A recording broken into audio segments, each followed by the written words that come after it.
Inside the keys object, add a new key called right key, and assign it to an object with the key value pair of pressed and false. Below the right key, in this part,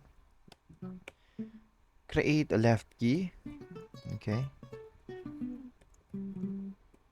and assign it an object with the key value pair of pressed false.